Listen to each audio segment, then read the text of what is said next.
Well, welcome. I'm excited. It's kind of a fair turn here, I guess. I was the first guest on your podcast, and I finally got my podcast going. So I'm super honored to have you here, and for us to be able to get into some great conversation, like we always do, on the maiden voyage of the Sabastian Show. And so I want to start just kind of getting into your story and your path, but also how we met. We had a mutual friend a few years back that you were working with at the time that I had known, and you guys had started a marketing company together and was constantly talking me into getting into social media. And so I really blame you mostly for getting me into social media and your team, because I was very hesitant to do it for a very long time. I was too busy building my company to do it, and now my only regret now is I wish I would have started 5 years ago, 10 years ago. But it's been great getting to know you, and as we were saying kind of before we started recording, one of my goals is to build a league or a community of extraordinary people who are able to bring consciousness to business, right? Where I like the term conscious capitalism. However, it has its own coined meanings now, and is in some circles somewhat cliche, but I like the idea. It's like we're using the capitalist system for good. And I think the system is only as good as the people, and I think that's fair for really any system. But you've always struck me as one of those people. We're able to move into a wide range of conversations. You're very conscious. You're seeking a higher level of looking at the world, as far as I can tell. And so that gets me really excited. So I'm excited to kind of unpack that a little bit with you and kind of hear your origin story. And, it's fun to figure out from a past conversation, you and I both grew up in and around the Pacific Northwest, or the northwest corner of North America. So why don't we start there? Why don't you tell us a little bit about yourself and where you come from, you hail from? Yeah, so Vancouver, Canada, evergreens and rain. Is where the rain comes from, actually, yeah. But the interesting thing about that is, in that climate, you can do pretty much every activity in a period of 24 hours. You can snowboard, golf, surf if you want to. If you wanted to, hit in the a beach. wetsuit. Yeah, so it's all possible, and that's kind of I grew up pretty active hiking and in nature, snowboarding, but my dad was a dentist, his dad was a dentist, and so naturally I was supposed to be a dentist. Right. And disrupted the pattern. Yeah, and I'm not there. And so I went to business school, and basically was like, my whole thing in life was, how can I do the bare minimum to achieve the end result? So I would literally go to school in high school, and I would calculate, like, okay, can I just not show up to this exam and still pass? And I would be running the numbers. Okay, my grade's here, the exam's worth this. Like, it's like, dude, if I just put the same amount of time I put into to cutting the corners into actually doing the work, I would have done great. But it was because I didn't resonate with me, school. I wanted to challenge the norm. I felt inside me, I don't want to do what everyone else is doing. I want to do the opposite. And so then I went to this leadership camp when I was 16, actually in California at UCLA, called LEAP, Leadership Excellence Accelerating Potential. It's for youth. And I met this guy. I was like, dude, you're successful. What do you do? He's like, I'm an entrepreneur. It's like, what is that? Fancy word. And I was like, he explained to me, I'm like, oh, I've seen people like you on TV, on The Bachelorette, the guys, they'd say entrepreneur on their name. Yeah. I'm like, this is an interesting thing. And I always was gravitated towards it. And so when I met this guy, I was like, wait, this is a career path. I went home and said, Dad, I don't want to be a dentist. I'll go to business school to appease you, but I think I want to do something else. How do you respond to that? That's tough, right? Generations of dentists. Yeah, so his response was like, as long as you go to school, you're good. Well, going into my fourth year of business school, I started the company. It was doing well. I was making a couple $100,000 in sales when I first started in the first few months. And I said, Dad, I think I'm going to drop out. Give me 12 months to become financially independent. If I'm not, I'll come back after 12 months. Well, he didn't talk to me for 6 months. And in that 6 months, I became financially independent. And now how's the conversation going? And now it's literally, he told one of his staff, jokingly, but he said, Dylan, in my next life, I want to be you. Because instead of following what he told me, because he followed what his dad told him, I'm sure there's a path in my dad's life where had he not listened to, he would have and followed what would have made him happy, he would have diverged into a whole different world where maybe he's not unhappy, but maybe he'd be truly fulfilled. Undoubtedly, he went through a similar season of his life where maybe he had passions or desires that were outside of the path of becoming a dentist, but he defaulted to what his dad wanted. And so to see you not do that and become your own man, I talk about this a lot. There's a rite of passage for men that's really important and many don't get, where going from being a child to an adult is becoming your own person. And then sometimes that process of doing that makes it look like you're rebelling against your parents, right? And it's not. I mean, it can be. I've seen that in a very unhealthy way, but it's becoming your own person. And you'll know it because then when you go back to that conversation with your mom or your dad, they now see you as an equal. Doesn't mean they're not your parent, right? They're still your parent, but they look you in the eyes as a man, right? You've become your own person. And a lot of kids don't ever get through that phase. And so when they go home, they're still treated like a child. They're still thought of as a child because they never became their own person. And so it's a very scary thing to step out and listen to your heart instead of a parent, especially if they're the ones paying the bills or you have a relationship with them where you don't want to disrespect them or dishonor them in some way. So I applaud you for doing that. And I know how tough that can be, but I couldn't think of a cooler statement. In my next life, I want to be my son. Like, that's incredible. So third generation dentist, you said, no, I'm going to go do things my own way. And I think even a generation ago,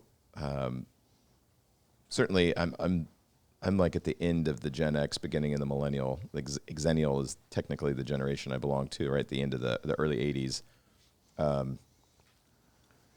It was still kind of an unpopular thing to say I'm not going to go to school. Right? It was still like there were more and more people feeling that way, but there's like this sense of I still have to do it, right? Like I'm not going to make it if I'm not. It was from a marketing standpoint, brilliant, right? The people were literally terrified to not go to school, and they would go into debt for something that we know now is in many cases close to useless. What would you say to, we'll say Gen Z coming up right now about school? What's your opinions on school now? Knowing like, hey, I was literally and you're not alone. I don't know how many startup founders I know have 3/4 of a degree done and left before the degree is done. But what would you say to a Gen Z guy coming up now? What's your opinion on school, academia? Well, I did end up going back to college. Oh, you did? Okay. I finished. Okay.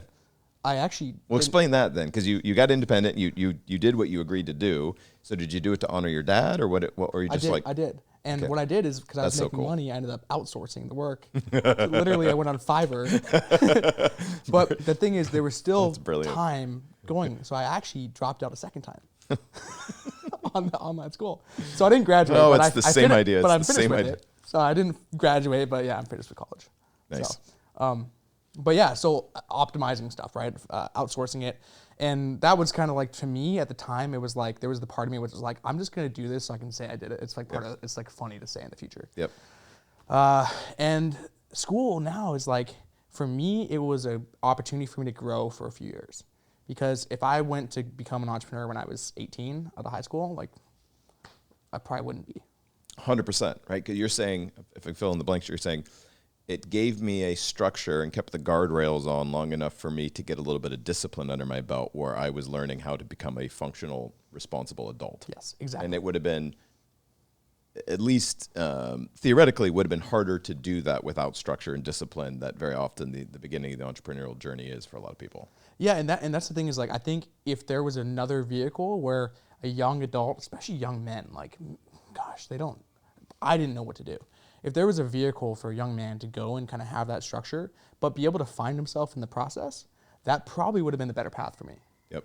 Because I spent 3 years, again, trying to do the bare minimum, and I got good grades in college because I was taking classes I kind of wanted to a little bit more. But here's the reality. So in 2019, so quite a few years ago, there was a study done about the amount of people on social media that are making six figures. There's over 2 million. That was 4 years ago. They haven't updated it, but you can obviously understand the number is much higher now. I'd like to get that data.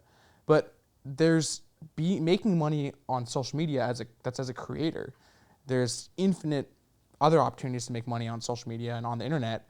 But if you can figure that out, like, that's real now. Yes. But my mom, we got a mutual friend, Andre Jick, who he's got like 2 million subscribers on YouTube. He makes phenomenal money. And last time my parents came to town, that we went out, and she's like, "What does he do?" I was like, "Oh, he makes videos." Like I don't understand. It's like, "Oh, look, Google just paid him this much for a sponsorship," and she just doesn't get it. She's like, "For what though?" And even if I show her the video, she still doesn't understand it. Right. So with that said, how can I expect her to even understand like the opportunity that exists, or anyone in that generation, when she can't even, looking at it, seeing the bank statement, still can't grasp it? Because it's a frame of reference that she can't draw on. So over the age of, it's pretty interesting, and I'm in the middle of writing my book, and this is something, one of the chapters is on this. After the age of 35, specifically in the scientific community, if you don't come up with a theory by the time you're 35 years old, it's expected you won't come up with a new theory. And the reason is because your mind begins to crystallize around a particular way of seeing the world. And the opportunity cost of that is crystallizing your mind to see the world one way means you're eliminating it from seeing it any other. There are definitely things you can do to consciously prevent that, and not everybody falls in that path, but the vast majority of humans do. They get a crystallized way of thinking, which is why when you look at human evolution from a psychological standpoint, it's so damn slow. It takes entire generations to create new ways of doing things because we get stuck in our ways. And so without judgment, and I will say there are things that we can learn from past generations, and I hope that we do, and we don't disrespect them because they can't quite understand new technology and new ways of doing it. They were that generation before, looking back, going like, yeah, this is a new way of doing things. But it is hard for them to understand, not all of them, but it can be very hard to understand because they don't have a frame of reference to it. It doesn't make sense to them. Plus, most of us are talking about baby boomers, right? Some of us maybe are talking about Gen Xers, which is hard to believe, but most of us, our parents are baby boomers.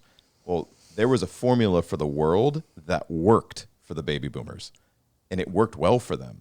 So it's easy for them to go, well, that's the way you should do it because it worked for them. But that it worked for them in a very short season in history, and we know it only worked for a short season in history, which was go to school, get good grades so you can get into a good college, get good grades so you can go to a company that will treat you well and give you a gold watch and you retire, right?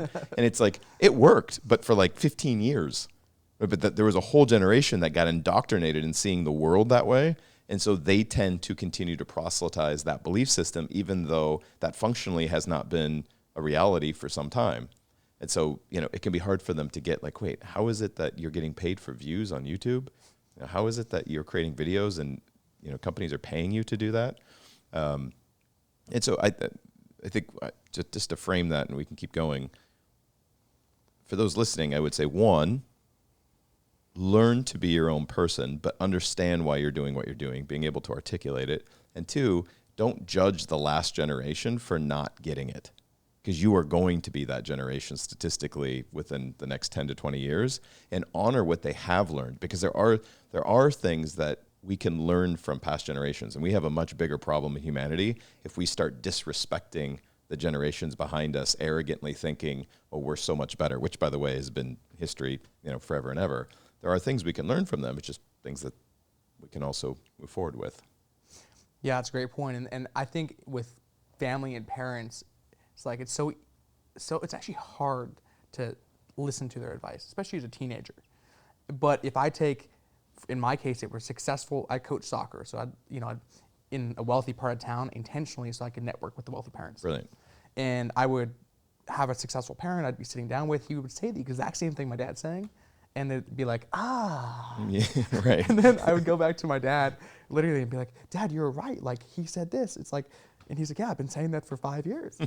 This is like, and so it's, I don't know what it is. It's like maybe the reluctance to listen to parents. But I know, as you were talking, I identified the pivotal point when my life changed, which was I learned something in my life. I think it was at this camp, where it was like, oh, everything my parents say, not everything is true.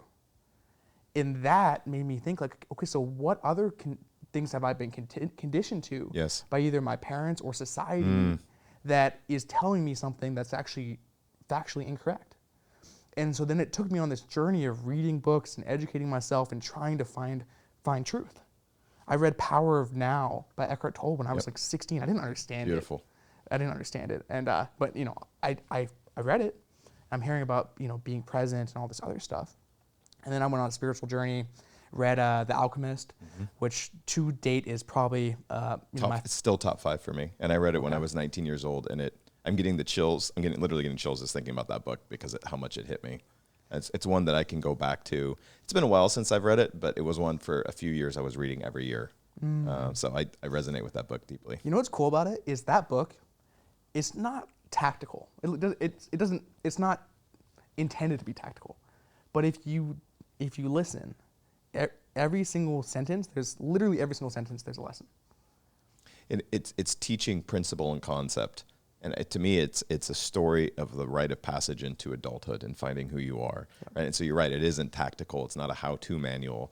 It's teaching principle and how do we confront and deal with the doubt within ourselves, within the world, right? The three confrontations of life: self, others, and nature. And who you become in the process, and figuring out who you are in that process, and that sense of destiny. It's fantastic. I think for young men and women, but I think it's a great read for anyone, but specifically when you're in your teens, that's amazing. The takeaway that it activated for me was omens. So there's subtle signs that direct you on your course in life, and to tune into those signs. Yes. That's one. Two, when he got to the end destination, it really was where he started. And so for that, it's like it's a choice. Every single time we can choose, and it's really it's the journey of discovering, following the omens and the person we're becoming. That's really it, not the end result, because we could have had that all along if we just tapped into it. Ugh. So powerful that trying to get people to understand, especially we'll call youthful exuberance, who you become in the journey of what you seek will be far more valuable to you than the destination, right? It's who you become in that process. And that is so often missed in a world that is chasing the Instagram reel of someone else's life, right? And Instagram is generally the high moments in people's lives. And so then that's what people are chasing instead of realizing, no, it's the person you became in the process of being able to achieve those high moments that you will be most proud of. So I love that. And omens, I won't go into many of mine, but you may have never not noticed the address downstairs is 333. That is one of my guiding numbers. So that was one of those things where we took a big bet taking in this space. We moved in right before COVID. And so we were shut down for some time. Like, fuck, we get this huge space and now we're not in it. And that's one of my omens. And it brings me back to The Alchemist. So on that note, the person you become on the journey is better than the end result. Easy for you to say. You're sitting in a high rise of a beautiful building in the midst of California, one of the most expensive zip codes in the country. Don't remind me. So, looking down at everyone else, like, you should just, be happy and experience it. Like, I don't know. I think that is a reasonable thought to come to mind. If I reflect on myself, like, and I used to listen to podcasts, like someone says that, it's like, yeah, easy for you to say. It's funny that you say that. I think I realized I wouldn't describe it this way, but for the context of our conversation, say I know that I have arrived when I am judged as a rich white dude who came from money. Right? And I don't get that much on Instagram, but TikTok is rife with, because TikTok's obviously aged down. You're generally dealing with high school mentality, adolescent mentality, more than not. And that's usually where you get these kind of very emotional, assumptive comments, but that is a common one. I'm like, and I haven't done a very good job of telling my story because I don't really enjoy talking about myself very much. I just noticed this mic was sitting on my belly button. Good thing I put on a little bit of weight, otherwise it would have fallen all the way down and sitting on my. It's a funny thing for me to be in a season of life where those who don't know me, that's their assumption, right? And that's, and when in fact I grew up in the Pacific Northwest in a sister city to Vancouver outside of Seattle, right? Seattle and Vancouver are largely considered sister cities, and they do feel incredibly similar. Mm-hmm. But I grew up in the country.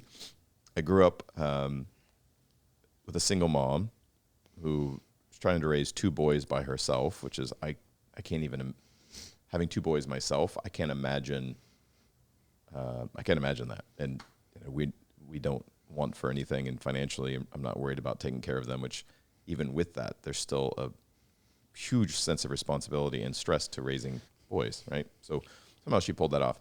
But when she passed away, I was in my early 20s, and I was the executive of her estate because I was the oldest son. And so in the United States, when that happens, they send the oldest son their earnings, right?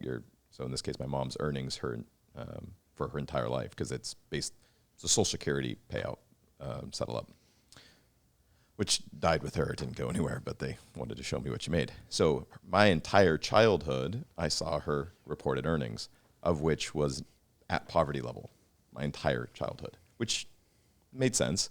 I will say I didn't feel poor. And it wasn't like I don't ever remember starving or being hungry. What I remember is money was involved in every discussion. Everything came down to money. And at 11 years old, somebody handed me a book, Think and Grow Rich. It was like this old dude. And I don't know if, it was just, she's like, read this, 11-year-old kid. I'm like, I have an 11-year-old. I'm like, trying to get him to read that book would be challenging. But I read the book, and it like awoken, or like something in me remembered a principle, and I went to work trying to figure out how to take care of myself financially. So my first job, my first business, I was 11 years old. My first job wasn't until I was 14 because, turns out you can't get a job under the age of 14 or 15 because it's illegal. Really funny, strange. But so I realized very early in life that business was the path for me because it allowed me to take back control of my finances. But I didn't come from wealth. And that's a very long-winded way of explaining, like, I get it. Like, it's like trying to tell somebody, I deal with this in my own business, and I do coach a lot of, young 20-something guys. And sometimes I'll run into a guy who's like, I really want a bright green Lamborghini, or I just want a Lamborghini or whatever. Part of me wants to go, dude, you don't want a Lamborghini. That's just piss poor choice and investment in money. It's not an investment. But then I realize, well, that's easy for me to say, right? I'm on the other side of that. I'm like, well, that isn't that valuable. And so I almost never talk somebody out of that, because if it's something they really want, the motivation to get that's the journey, right? Who they become in the process of being able to afford that is worth them going after it versus talking them or trying to talk them out of a Lamborghini, and now they don't have a goal. Does that make sense? Yeah.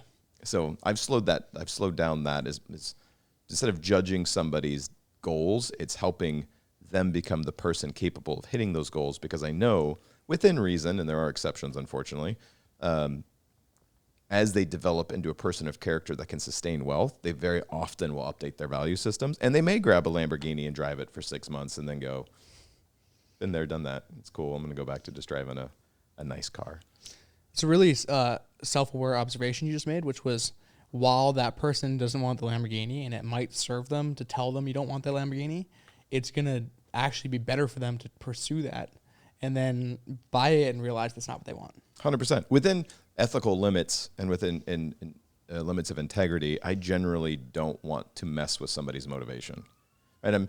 I get a little concerned if their motivation is revenge or to prove somebody wrong. But even that, those are hell of strong motivators for people. Yeah. So it's like, I don't even want to mess with that. I just know if they're going to stay in my tutelage for long, we're eventually going to have to grow through that, or it will be a double-edged sword, right? There will be no level of success that actually deals with the trauma or the wound, right? But if it's motivating them to get to a certain level, it's like, okay, I'll take you through this journey, but at some point, we're going to have to grow through this and let go of revenge or proving somebody wrong. Yeah. So your upbringing of being in that way, like it, I was on the other side of the train tracks. My dad was a dentist. His dad was a dentist. Right. So ironically, my mom worked for a dentist. She was his office manager. So I was in and around that world. But anyway. Interesting, yeah, but from a different place though, right? Yep. My dad being able to dictate his hours, he could take off a couple weeks, and the thing is he had piles of student debt. It wasn't really operating, like, we weren't rich, really. When dentists, doctors, these people start to tap into it is once the kids once they're out of school is when now my dad starts making, like, it starts stacking over time, and he's paid off the house, and then life becomes fun when he's like 55, 60. But by that point, like, I'm not around. Right. So the thing for me is, like, I don't know what's worse, having a family that can't support you, or having a family that can but chooses not to. Because I was in the latter, and when he said, if you go to school, college, you'll always have a bed to sleep in. The moment you decide not to, you're going to start paying rent to be here or somewhere else. But going back to what you're saying, and you're making a point, it's a good one. That's part of the rite of passage of going from being a boy to being a man, right? Where you're no longer depending on or needing your parent to take care of you. So I get this specifically in the 21 age group, guys who are just coming out of college. Statistically, may have changed a little bit, but this was 3 years ago. Statistically, 53% of them are moving back in with their parents. That's fucking crazy to me.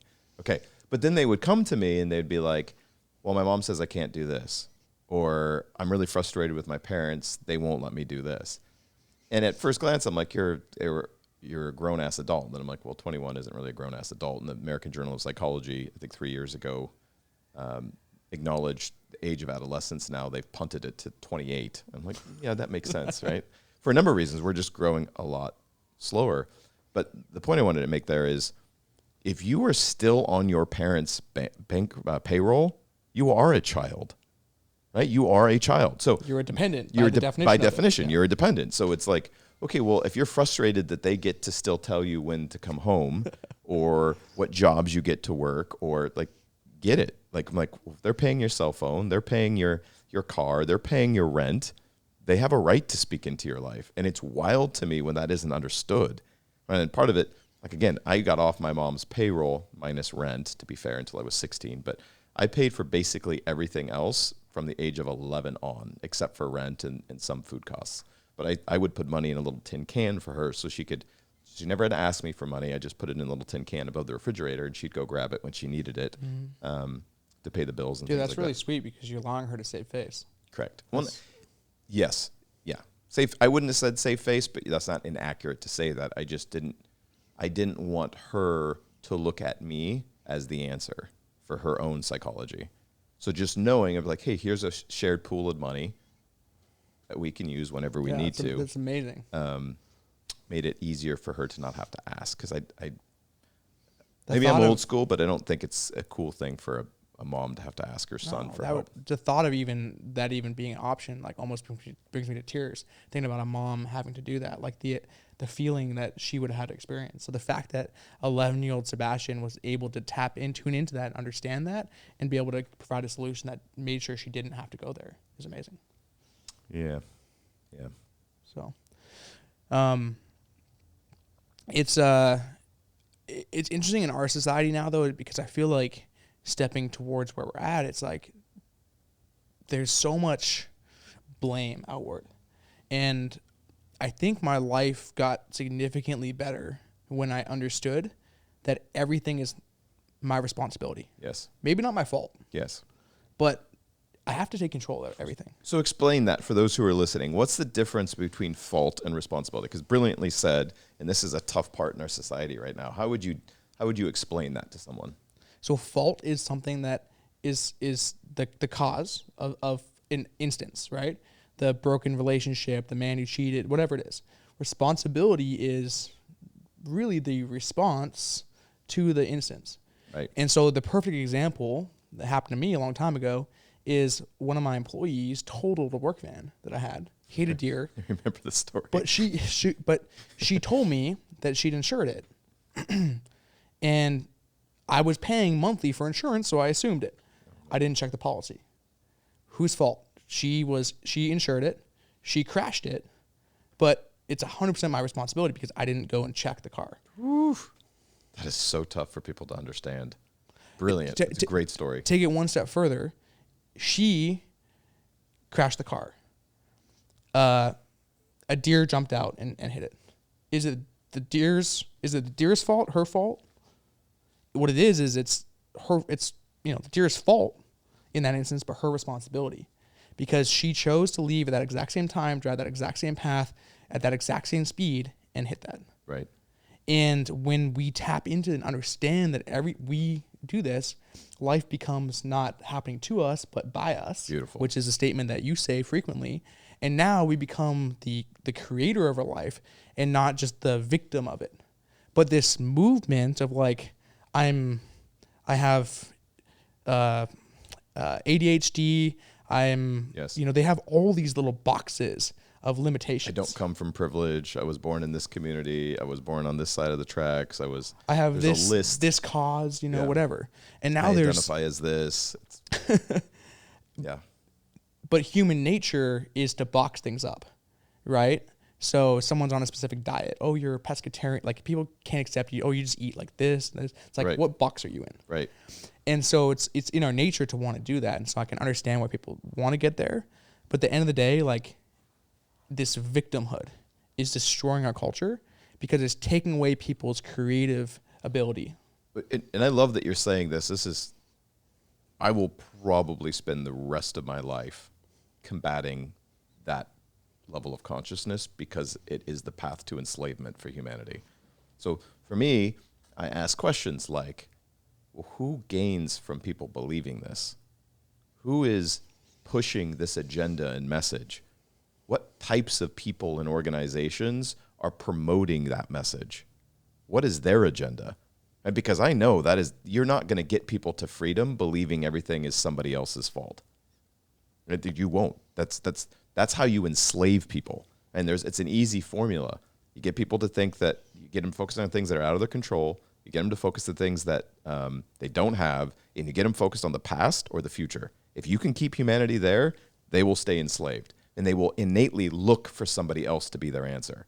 When in fact, as you obviously discovered for yourself, the punchline is you are your answer, right? The cavalry is not coming. It's only when you get you figured out that the army comes around you. And that's the irony. When you take responsibility for you, people come around you in community and create interdependence where we have each other's back. But you can't do that with somebody who's dependent, right? Going back to the thing with my mom, I would create dependence if I didn't do that right, not interdependence. And we want to live in societies of interdependence where free people come together and choose independence, interdependence with each other, not codependence.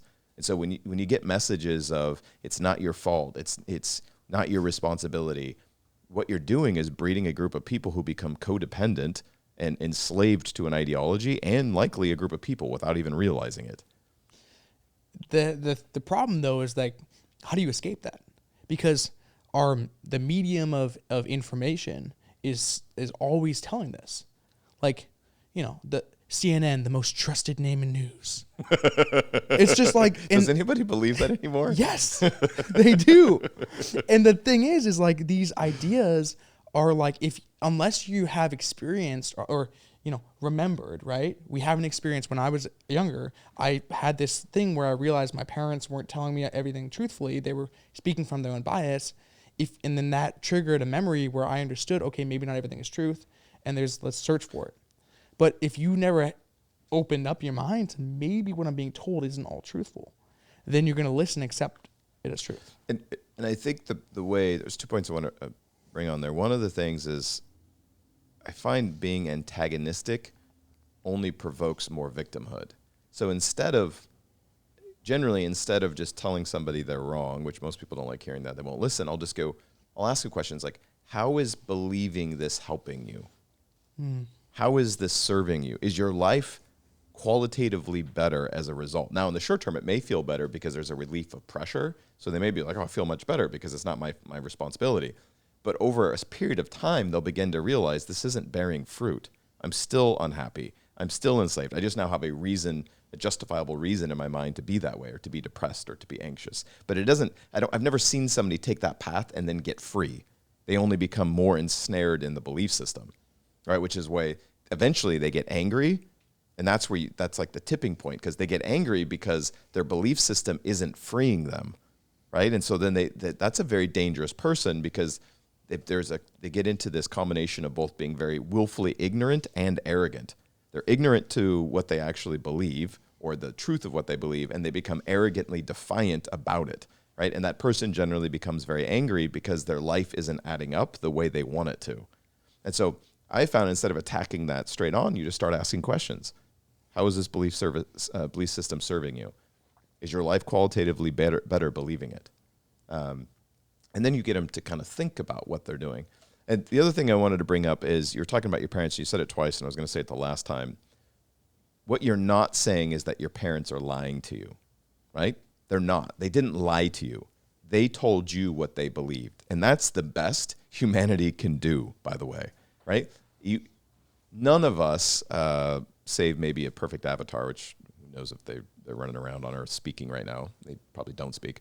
But the best humanity can do in aggregate is to commit to not lying, right?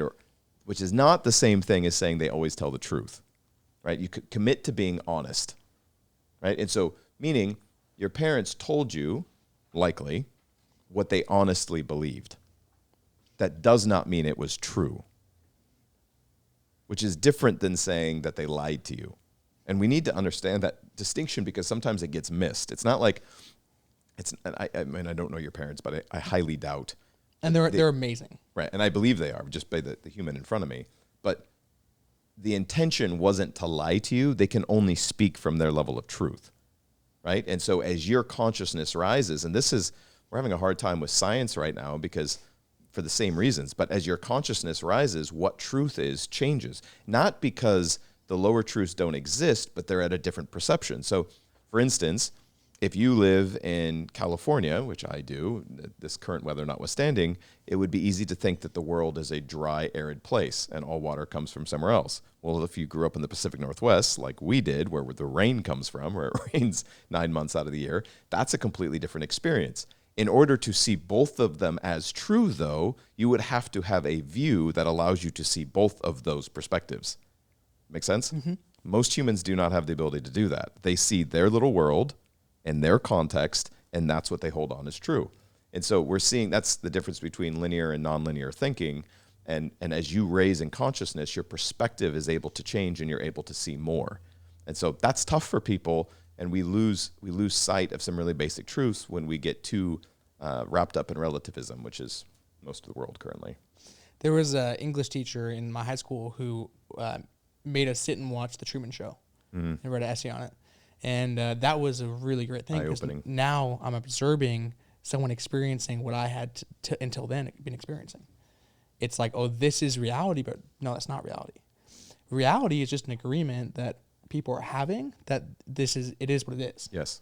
Truth is something above reality. Yes. Where truth is the fundamental beingness existence of a fact.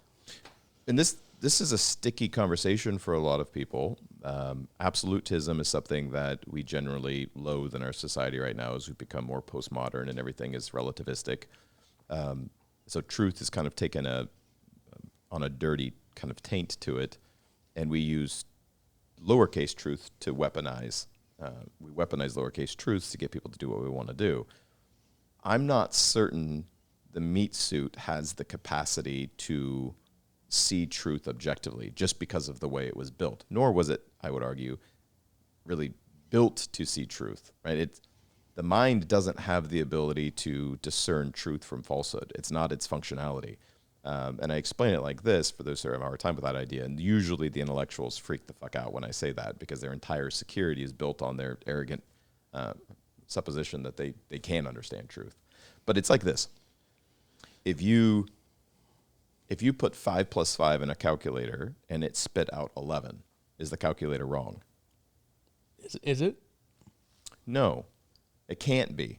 Now, the number is obviously mathematically incorrect, but it's only as good as the program it was entered. Mm. That's your brain.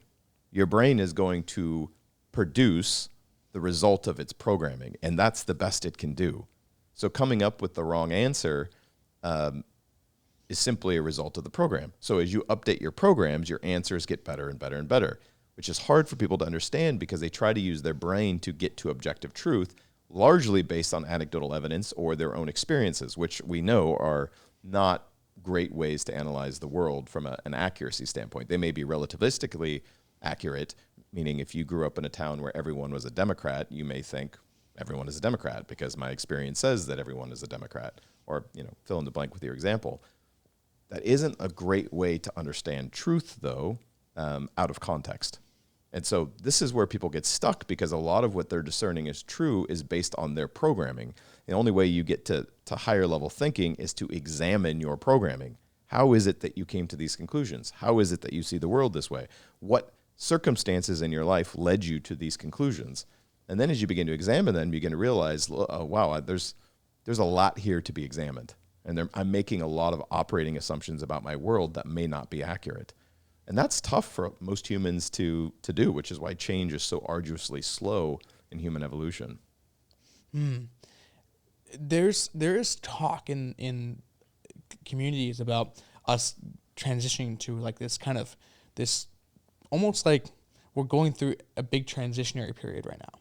And I hear this in communities of free think of, you know, what I'd say, like people who think for themselves, but I have a hard time understanding what that really means.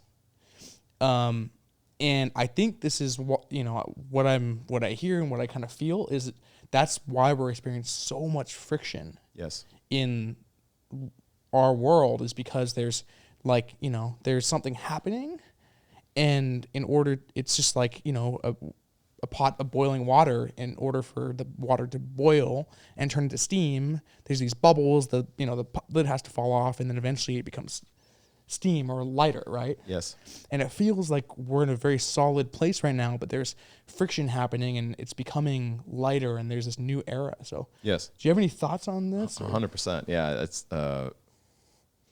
this is, to me, it's a very exciting time. But transitions inherently are destabilizing in process, because essentially you have one foot in an old way of doing things and your other foot in a new way of doing things. And as a result, you're not really stable. And you're seeing this, humanity is going through a massive transition where specifically in the West, we're challenging the merits of academia. We're challenging the merits of capitalism. We're challenging the merits of marriage. I can't think of one system right now that isn't being challenged. And that isn't inherently unique. All at one time, though, that is unique. And it does lead to this destabilizing feeling, right? And a lot of people feel that. There's an instability in the whole system because we are in process and we are elevating consciousness. And we're beginning to see a new way of looking at the world.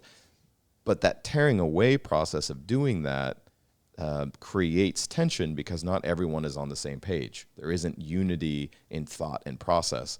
Now, the good news is, as more and more people elevate the way they look at their world, that has a compounding effect on consciousness itself, and more people will rise out of that, which it just takes more and more people understanding what is going on and getting in alignment with that, and it will begin to elevate all of humanity. But it is very destabilizing, and especially for those who aren't consciously aware enough to understand what's going on. That probably sounds very woo-woo and like, what do I even do with that? What's the practical application of thinking that way?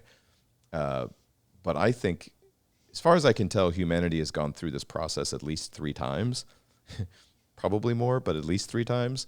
And we've collapsed as a result and started over. I'm hopeful that this is going to be a season that isn't the case, that consciousness elevates, and the way that we interact with each other and how we choose to show up around one another will have a lasting impact and change. And part of it is, from an intelligent design perspective, I get why it was built this way, but the meat suit's behavior is largely predicated upon avoiding pain, thus fear. It's fear-driven behavior. In order to move from a fear-driven behavior to a love-driven behavior, you have to have a conscious human being. Like the spirit that inhabits the body has to be conscious. Otherwise, if you're on pilot, autopilot, you're going to default to fear. And you see this. You see fear derives so much of our world. Look at fucking COVID and everything we're learning about that time period now. How nasty people were to one another, how much they judged each other for their personal decisions. And now more and more information's coming out, and it's like, oh shit, like we really jumped the gun on a lot of things here. Well, why? Fear. Fear is the mind killer. Fear turns humans back into animals. You want to see humans act like animals? just inject a fuck ton of fear into the situation, and their survival mechanism will kick in. I was explaining this to my partner the other day. A dog, dogs are incredibly loving animals. A dog wagging its tail actually is emanating a energy frequency of love, which is really fascinating, which is why people who have pets generally last longer, have more satisfaction in their life, yada, yada, yada. But if you put a dog in a pond, I grew up in the country, so thus the reference. If you were swimming with your lab in the middle of a pond, and labs are very loving creatures, if it felt like it was going to drown, it would climb all over you to save itself, right? And it loves you. It's not trying to kill you, but it will kill you trying to save itself in the middle of a pond. So, as a kid, we were always taught, like, hey, be careful, don't get too close to them, because if they start to feel like, oh my God, I'm going to drown, and labs are good swimmers, so something pretty drastic would have to happen there, but it would climb on you to save itself and likely kill you in the process. And that's happened where kids drown because the dog is climbing on them, trying to keep their head above water. Okay. Well, that's why, because it's in fear. Humans do the same thing. Fear is the mind killer. And fear is the opposite of love, which is, for those who have any biblical reference, the number one commandment in the entire Bible by times mentioned is do not fear. And once we move from fear to love, this whole world changes. That's just, the hippies send the word in the 1960s and 70s. This idea of love is one that's also been very abused and very hard to understand and can sound very impractical and woo-woo until you begin to choose the essence of love over the essence of fear, right? And you'll begin, once you exercise that muscle, you begin to realize how different the world is and how different, when you stand in that place, you have far more power and influence than the person that's living in fear. And so that, I think, is our work right now. Are we going to decide to choose love? Are we going to decide to choose fear? Fear is self-preservation. Love is preservation of humanity. There's a spectrum of emotions that I refer back to all the time. You can just like Google. It's like the emotional frequency scale, and it shows like fear is like down here. It's very like dense, slow moving. Yeah. Whoa! Thank you, Siri. Thank you for looking that up. And then, but like love's like at the top. Correct. And there is a way, like if you watch certain coaches, like Tony Robbins, he'll do this. He'll actually bring people up kind of step by step. Where if they're in fear, like he'll actually like take them and raise them, and not just like try to like go to love, but like he'll help them elevate. And so I think there is a way where people in society, like we can't just jump from being a scared society to being a bunch of sheep that are scared of we're just gonna go to the slaughter to love. Like that doesn't happen. I think we have to like slowly. People have to understand. They have to awaken. They have to be accepting. They have to be start doing more in life. Courage, acceptance, wisdom or intelligence, love. That's your quick ladder of consciousness. And humanity in whole jumped to courage in the late 80s, which is really interesting because you saw the Berlin Wall go down, you saw the Cold War end. There's some pretty incredible things that happened in the late 80s during that time, but we saw for the first time in aggregate humanity's consciousness went over 200, which is, and I'm borrowing from Dr. David Hawkins' work in Transcending Levels of Consciousness, which is what you're referencing. But the ability to sustain that is important. And so you're right, you don't jump from fear to love. In most cases, there are back doors, and I've seen people take back doors where they go from one to the exact opposite, and it's pretty incredible. But most people take the latter. And it's just becoming courageous, right? But right below courageous is pride. Pride is still all about you. Courage becomes about others. Pride is about you and self-preservation. So just making that jump goes a long ways. And so it's pretty curious to see how organizations, people, music, where they score in levels of consciousness. And you want to make sure your biggest influences are above that 200 level, not below. And there's a lot of institutions right now that are operating below 200. So the starting point, if I want to improve my life, I want to improve my relationships, I want to improve just like my business, my finances, is courage. Is that courage? Yep. That's the starting point. Now I can decide. I can take this risk and believe in myself. And the reason is because courage is exercising the muscle of negating fear. Courage is not the absence of fear. It's choosing to act even when you're afraid. And that is why it has such a powerful impact on breaking that down. And that is really the entry level into growing your consciousness. But fear is the mind killer. And you can see this again, just look at society.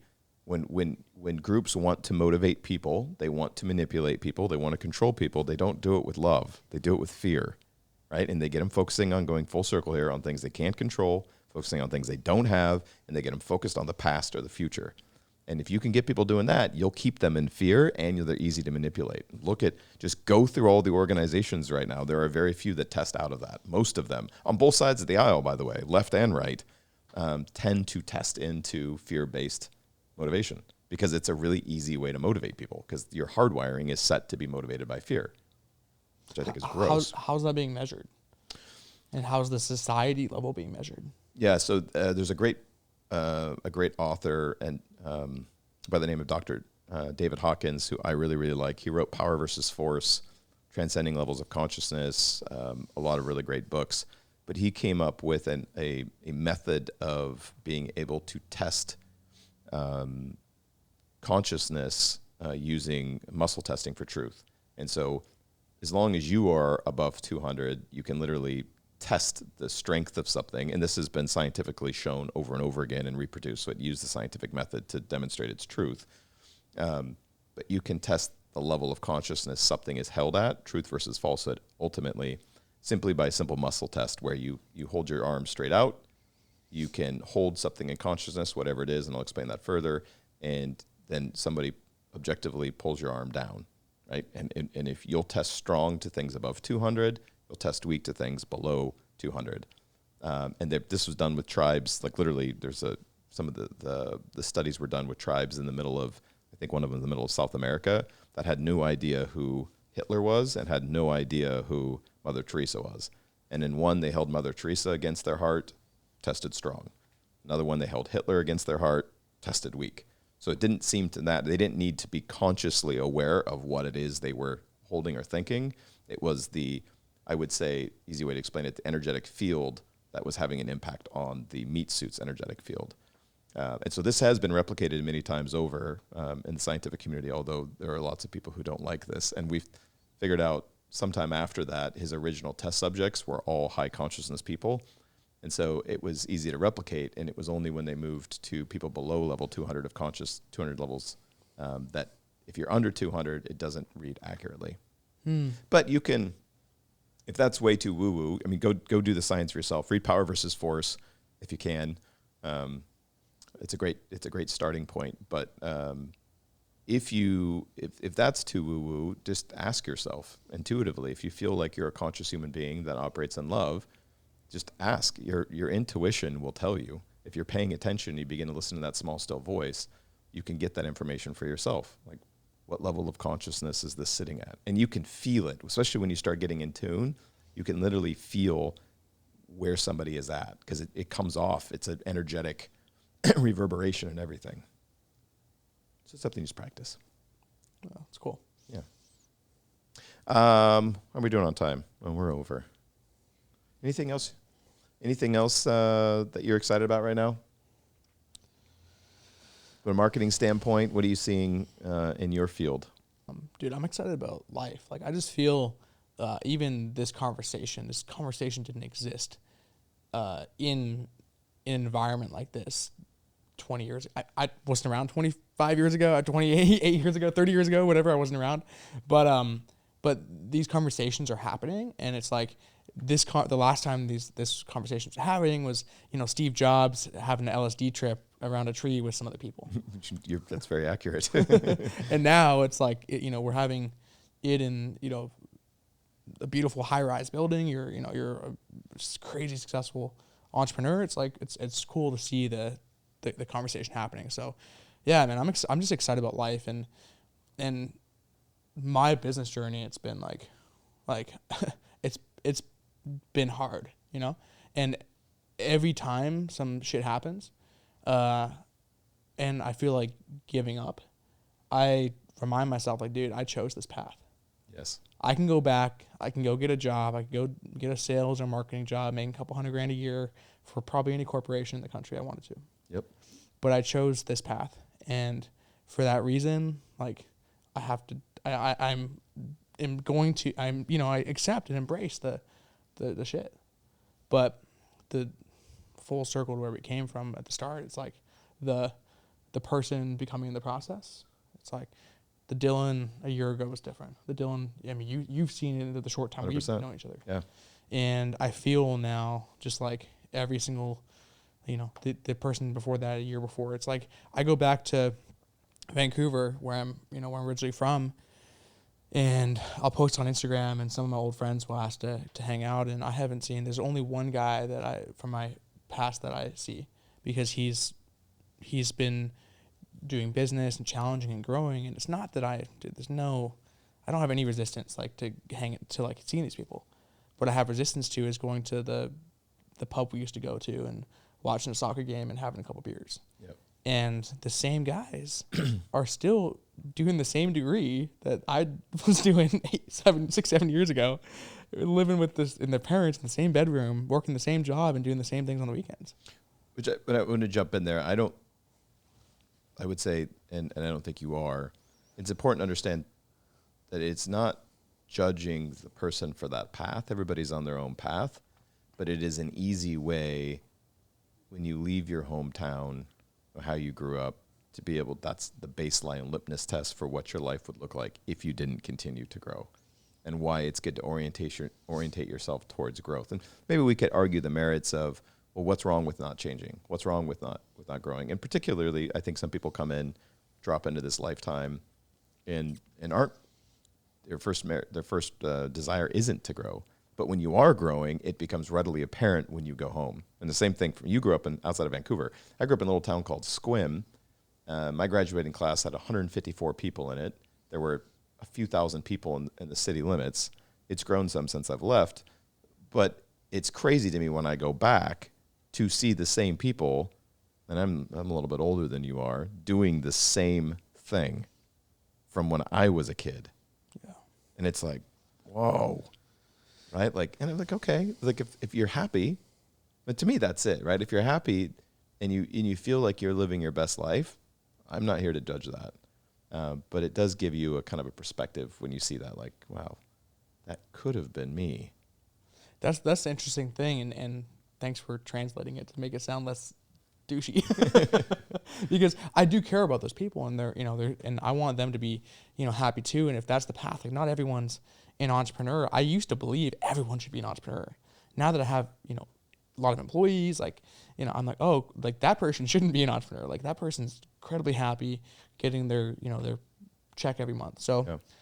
But it's just like with weight loss. If someone loses weight or gains weight, whatever it is, and you don't see them for a year, it's like, wow, like, dude, you're fat.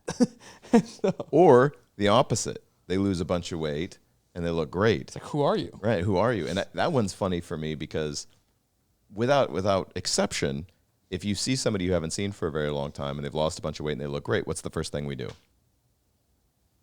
Usually we ask them, what'd you do? Right. Right? Why are we asking that question?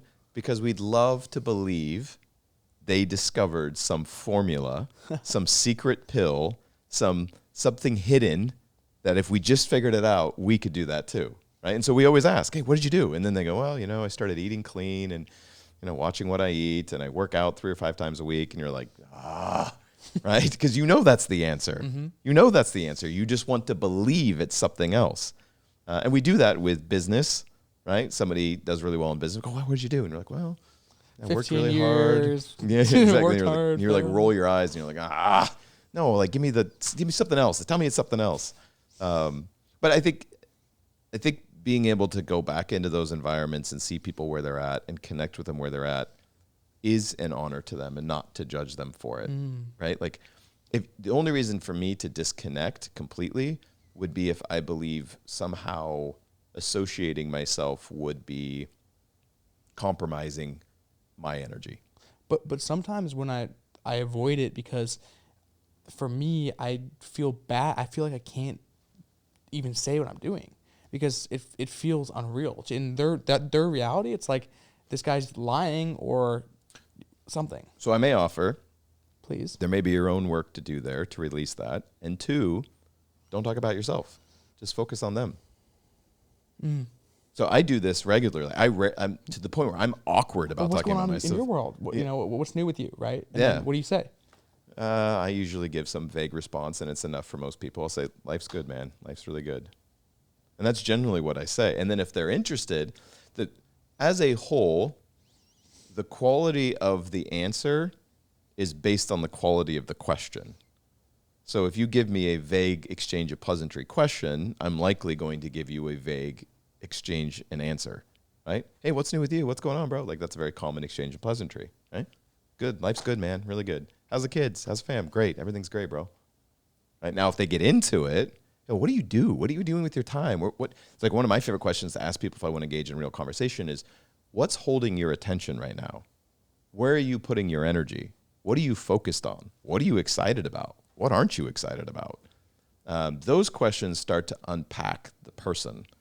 And so if they're not asking those kinds of questions and I don't want to engage, I won't. I'll ask them those questions and hear what's going on in their life. And I much prefer to talk about other people than myself, meaning listen to other people talk about themselves and what's going on with them to share about me. But in doing so, very often you can elevate consciousness just by how you show up. You don't have to say anything and don't even talk about what's going on in your life, to simply be present with other people. And in many cases, that will have an elevating effect.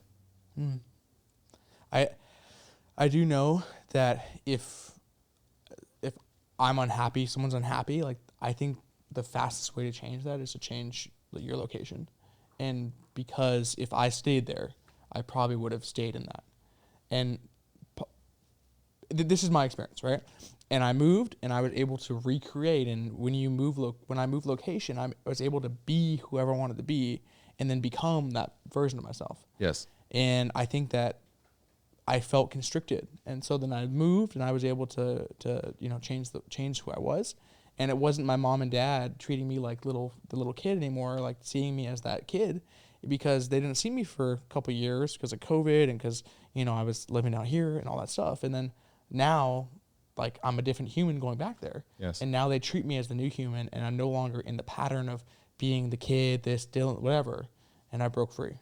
Yeah. Well, there's a couple of powerful principles there that I want to outline.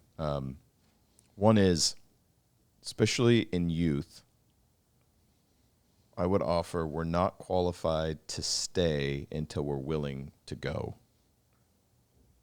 Right? So many people, there's a rite of passage that has been lost in manhood that we need to bring back. And that is this idea that it is our ability to leave that qualifies us to stay. If you are not willing to leave or cannot leave, staying is probably the wrong answer, because it's who you become in that process. Okay, so there's that. I will also say, though leaving and exploring the world, which I'm a strong advocate of because it gives you a different perspective, can help you grow up. If you don't deal with your shit, it comes with you. So I've seen lots of people leave a particular scene to go somewhere else, only to find that scene in whatever new city or new town or new neighborhood they're in, because the issue is inside of oneself. That isn't to say, though, that putting yourself in a new environment can't be the exact catalyst to help you grow, because very often it is. But if we don't deal with our internal shit, it still comes back, right? It still shows up in our new community because it's what we resonate with energetically. In the social media world, I faced that head on because there was a time I had, a few thousand followers, and it was like, Dylan, time to start posting like the business content, the content. It's like, but what about the cute girl I had a crush on? Like, what's she going to think? One of my buddies that I played soccer with, all these things came up. And someone told me, he's like, dude, if you're going to you're going to like go start a new account and start posting on there, you're going to face the same issue. Yep. Post the shit, do it, face it head on. You'll break through whatever that pattern is, that cycle is. And then now you won't be trying to run away from what people 100%. think.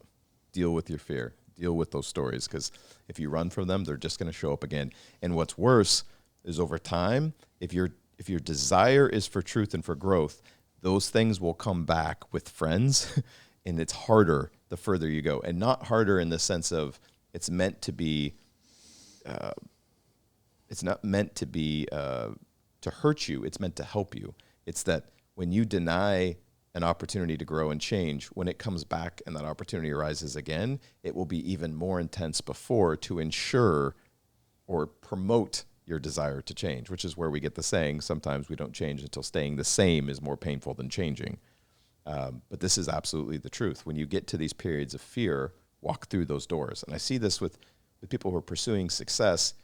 Early in life, they'll be frustrated by somebody, they'll be frustrated by a coworker or a partner in their business or whatever it is. And certainly there are times when the best choice is to walk away. But very often it's because they're not growing and learning. And so they run in an avoidance style and they don't deal with that problem. And the pressure goes off and they're like, oh, thank God, I'm so much happier and not having to deal with that. And then they keep pursuing success. And then, oh, lo and behold, here's that fucking issue again, right? 3 years later. And it's like, fuck, were you going to deal with it this time? Are you going to walk through the door? Or are you going to run again? And it's our choice. Are we going to run or are we going to walk through these doors? And here's the cool thing. Once you get through that boss battle, it goes away more often than not. It's like you don't keep dealing with it. It's like it's no longer an issue for you anymore. There are caveats and exceptions to that. But as a whole, it's something that's behind you. And that's important because the battles you win, the lessons you learn aren't just for you. Everybody in your social circle that is connected to you and your leadership gains that win. Because now you have the energetic alignment to teach that to others, right? That which it's caught more than taught. So now you're supporting a new level of consciousness that everyone gets to inherit from. That's why some of the biggest truths are caught, not taught. Well, this has been an epic conversation. I couldn't think of a better person to jump on and to kick off our first podcast. So I appreciate you jumping on, brother. Before we let you go, where can people find you? What are you doing right now? How can we support you in your business? Yeah, so I think just connect with me on Instagram, Dylan Vanas, DYLANVANAS. I'm in the marketing realm. I help people grow their personal brand, and then I have a software company where people can actually tap into it and kind of have the marketing done for them. That's kind of what I'm focused on. But really, what excites me is being able to grow in and have more conversations like this. Because for me, it's like the business stuff. It's like kind of what people, at least my audience, is resonating with. But what's really like my truth, and we've spoke about this before, it's like what I really like want to be doing is being able to help guide, just help with this, right? Yes. So I appreciate you having me on. It's a great conversation, and your podcast is going to crush it. Thank you, brother. I'm really excited too, and we'll talk more about this. And I'm excited about working with you. We've got a couple different projects we've been talking about, but putting together this league of extraordinary people who they're excellent at their craft, but they're also conscious. So one of my frustrations, just to land the plane here, is the woo-woo community, as I call them, is somewhat frustrating for the doers, right? Because they tend to be more in the being camp. And there's a running joke, and it's somewhat true, but not totally true, but that they're so heavenly minded, they're no earthly good, right? They're so in the clouds about spirituality that they're not practical and they're not able to teach practical truths, and they haven't demonstrated excellence in a way that makes people want to listen. The easiest way to teach people truth is to demonstrate the truth, right? And that's hard for a lot of people in the woo-woo community. Like, well, I don't want to be in this world. It's like, okay, we'll be, maybe not of this world, but you got to function in the world. And so if we want to demonstrate spiritual technology, if we want to demonstrate spiritual truth, we have to live it in excellence. And people will pick up on that, and now they're listening. And to me, one of the perfect examples of that is Jesus. Jesus, before he ever spoke the truth, he demonstrated the truth. People listen to him because when homie shows up and he's healing people and walking on water and calming storms, people are like, all right, fuck, there's a truth he understands here that goes far beyond what we think we get. Then when he starts speaking it, they're listening, right? And so being excellent at whatever your craft is, so being excellent at marketing, coming through for people in that world, it's like, that isn't, oh, I do this, but I really am about this. It's how do I use this to help do this? Word.